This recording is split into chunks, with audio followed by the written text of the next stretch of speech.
When was the last time you were really angry with someone, and what are you doing to resolve that? Is it on them or is it on you to take care of that?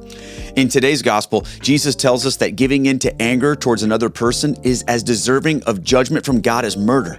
That's a big deal. In fact, Jesus is so concerned with our anger that he tells us before we can offer sacrifice to God, we need to make sure we have settled whatever issues of anger we have with other people. It's that important. But why? Because anger is attached to two things that can destroy our relationship with God. The first one is self-righteousness. See, when you're angry with another person, you are by default elevating yourself above them. We get angry with people who behave in ways that we don't attribute to ourselves. You ever say things like, I can't believe they would do that. I would never do that. You know, this totally just happened to me recently. Someone treated me in a way that I felt was rude and disrespectful and demeaning. And I literally said out loud as I was processing this to my wife, I can't believe they would do that. I would never treat somebody that way. Looks like I need to go to confession. See, we can't become angry with someone without feeling superior to them in some way. Otherwise, we would give them grace and the anger would disappear.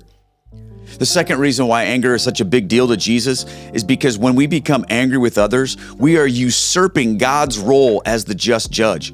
God will judge the sins of all of us, including the person you are angry with. Therefore, when we harbor that anger, we are in essence giving in to the desire to pass judgment on another person, and that's not our job. It's like when we have little kids at home, when they fight with each other and try to punish one another, they're overstepping their role as the child and stepping into your role as the parent. I will deal with that, we often say, because it's not your job to punish your brother. But when we harbor anger in our heart against another person, we are guilty of playing God. And we must remember that God will deal with doling out judgment and justice. Our job was never to do that. Our job is to love, forgive, and offer mercy. And when we do those things, anger will have no place in our hearts. So whatever you have to do to get right with whoever you're angry with or whoever's angry with you, put that at the top of your list this Lent.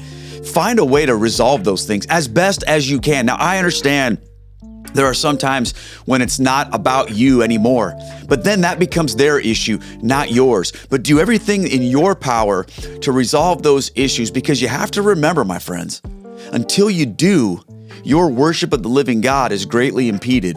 You can't get where God wants you to get in your spiritual life if you're hanging on to that anger. So do something about that today. Make that call, send that text, have that meeting, forgive from your heart, resolve those issues, and I think that you'll see incredible growth in your spiritual life. I think I need to do the same thing. Take care, my friends. God bless.